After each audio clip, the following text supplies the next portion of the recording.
Mister ladies viewers அனைவருக்கும் வணக்கம். நான் டாக்டர் நித்யா, சித்தா பிசிஷியன். ஓர் இதழ் தாமரை, இது நிறைய பேர் கேள்விப்பட்டிருப்பீங்க. ஓர் இதழ் தாமரை எதுக்கு இந்த பதிவை நான் சொல்றேன்னா, நிறைய பேர் எனக்கு ஆண்கள் முக்கியமாக உடல்ல ஒரு வீரியம் இல்லாமல் இருக்கு, ஸ்பெர்ம் கவுண்ட் இன்க்ரீஸ் ஆகணும், ஜென்ரலாவே ஒரு வலிமைக்காக இந்த ஓரித தாமரை பொடியை நான் சாப்பிட்றேன். ஒருத்தர் என் டேபிள் மேல எல்லா பொடியும் எடுத்து வச்சாரு. இதெல்லாம் நான் சாப்பிட்டுட்டு இருக்கேன் மேம் அப்படின்னாரு. என்னென்ன பொடிங்க அப்படின்னா, அமுக்ரா பொடி அப்படின்ட்டு ஒரு பாக்ஸ் எடுத்து வச்சாரு. அதுக்கப்புறம் ஒரு இதழ் தாமரை பொடி அப்படின்ட்டு எடுத்து வச்சாரு. நிலாவாரை பொடி நான் சாப்பிட்றேன், கடுக்காய் பொடின்னு சொல்லிட்டு எடுத்து வச்சாரு. ஸோ இந்த மாதிரி லைனா பொடி எதுக்குங்க இதெல்லாம்? இது ஒன்னொன்னு ஒரு இது நல்லதுக்கு அப்படின்னு நான் பார்த்தேங்க, அதனால இதை நான் சாப்பிட்றேன் அப்படின்னு. இதுல முக்கியமா இந்த ஓரிரு தாமரை அப்படின்னு சொல்றது, அப்படி என்ன இந்த மூலிகைகளோட ஸ்பெஷாலிட்டி? உண்மையிலே இது ஆண்மை தன்மை அதிகரிக்குமா, இல்ல வேறு என்ன பிரச்சனைகளுக்கெல்லாம் இதை பயன்படுத்தலாம்? இப்போ ஒரு மூலிகைனா ஒரே கண்ணோட்டத்தோட தான் நம்ம எல்லாருமே பார்ப்போம். உதாரணத்துக்கு இந்த அஸ்வகந்தான்னு சொல்றோம் இல்லைங்களா, ஆண்மை பலப்படுத்த மட்டும்தான் அப்படின்னு நினைக்கிறோம். அப்படி கிடையாது. நம்ம கிளினிக்ல அது பல மருந்துகள் அதுல செய்யறோம், பல வகையான மருந்துகள். அதே மாதிரிதான் இந்த ஓரிதழ் தாமரை அப்படின்னு சொல்லக்கூடிய இந்த மூலிகைக்கு எக்கச்சக்கமான மருத்துவ குணங்கள், நிறைய மருந்துகளும் இதுல செய்யறோம்.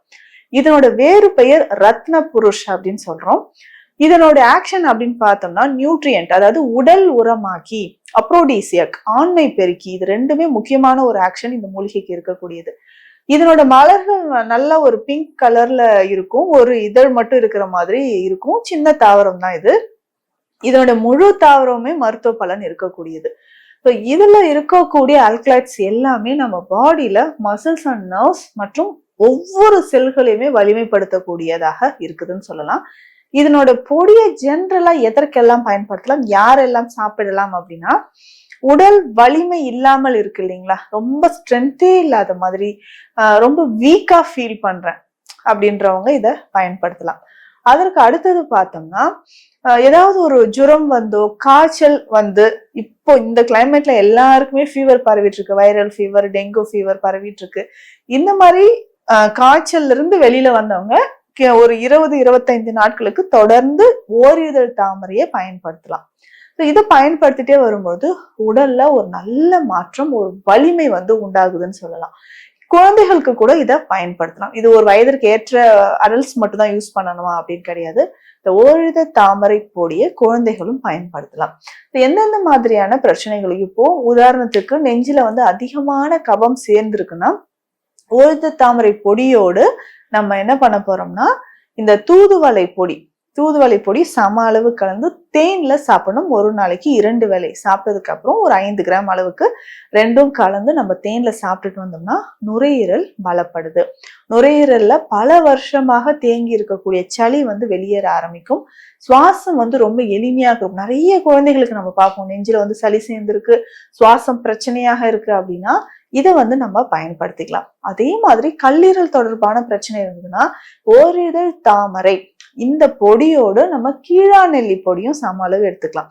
இல்லைன்னா இந்த ஓரிதழ் தாமரை நமக்கு சமூலமா, அதாவது தாவரமா கிடைச்சதுனால இதனோட கீழாநெல்லியும் வச்சு நல்லா அரைச்சு ஒரு நெல்லிக்காய் அளவு எடுத்து மோர்ல கலந்து குடிக்கும்போது உடல்ல நிறைய மாற்றங்கள். இது எத்தனை நாட்களுக்கு குடிக்கலாம் அப்படின்னா, வாரம் 3 நாள் நம்ம எடுத்தால் போதும். காலையிலேயே நம்ம மோர்ல கலந்து இதை குடிச்சுக்கிட்டே வந்தோம்னா கல்லீரல் தொடர்பான பிரச்சனைகள், உடல்ல இருக்கக்கூடிய கழிவுகள், இது எல்லாமே வெளியேறுதுன்னு சொல்லலாம். சோ அந்த அளவுக்கு இந்த ஓரிதழ் தாமரை அப்படின்னு சொல்லக்கூடிய ரத்ன புருஷ் இதுல மிகுந்த மருத்துவ பலன்கள் நிறைஞ்சிருக்கு. அதே மாதிரி ஆண்கள் தொடர்பான பிரச்சனைகளுக்கும் பெண்கள் தொடர்பான பிரச்சனைகளுக்கும் இது எந்த அளவு உதவி செய்யுது அப்படின்னா, நம்ம கிளினிக்ல நம்ம ஸ்பெஷலா கொடுக்கக்கூடிய நாத விந்து கற்பம், இது ஆண்களுக்கும் பெண்களுக்கும் பொதுவாக உடல் வன்மையை தரக்கூடிய ஒரு மருந்து, கற்பம் மருந்து. இதுல முக்கியமான ஒரு மூலிகையாக ஓரிதழ் தாமரை நம்ம சேர்த்து கொடுக்கிறோம்.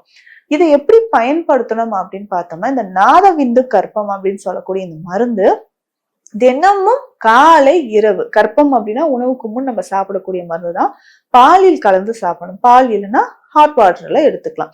ஆனா இரவு நேரத்துல நிச்சயமா நம்ம பால்ல கலந்து சாப்பிட்டோம்னா இதனோட பலன் நமக்கு அதிகமாக கிடைக்கும். ஆண்களை பொறுத்த வரைக்கும் உடல் வன்மை உண்டாவதற்கும், ஒரு குறிப்பிட்ட வயதிற்கு பிறகு 50 வயதை கிராஸ் பண்ணாவே எனக்கு உடல் வலிமை இல்லாமல் போகுது.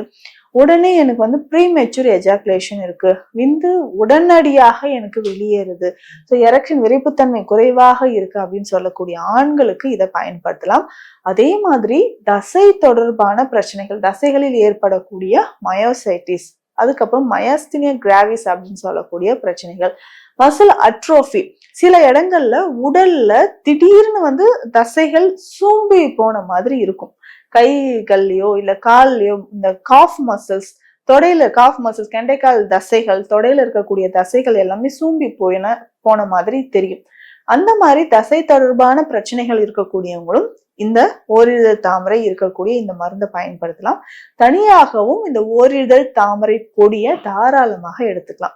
இதனோடு நம்ம என்ன பண்ண போறோம்னா, இந்த ஓரிதழ் தாமரை பொடியை மட்டும் தண்ணீர்ல கலந்து குடிச்சுக்கிட்டு வரும்போது கொஞ்சம் கொஞ்சமாக இதை குடிச்சதுக்கு அப்புறம் நம்ம என்ன பண்றோம்னா, சூரியகாந்தி, பூசணி, வெள்ளரி, இந்த விதைகள் எல்லாமே நம்ம லேசா வறுத்து பொடி பண்ணிட்டு அந்த விதைகளும் 1 ஸ்பூன் அளவுக்கு சாப்பிடணும்.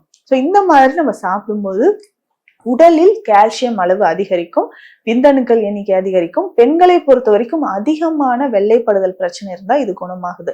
செர்விக்ஸ்ல ஏற்படக்கூடிய இன்ஃபெக்ஷன், வெஜினல் டிஸ்சார்ஜ் அதிகமாக இருந்துச்சுன்னா இந்த ஓரிதழ் தாமரையை தாராளமாக நான் சொன்ன மாதிரி பயன்படுத்தலாம். பொதுவாக நிறைய மருந்துகள்ல இந்த ஓரிதழ் தாமரை சேருது. ஒவ்வொரு மூலிகைக்குமே குறிப்பிட்ட மற்றும் இல்ல நிறைய மருத்துவ குணங்கள் இருக்கு.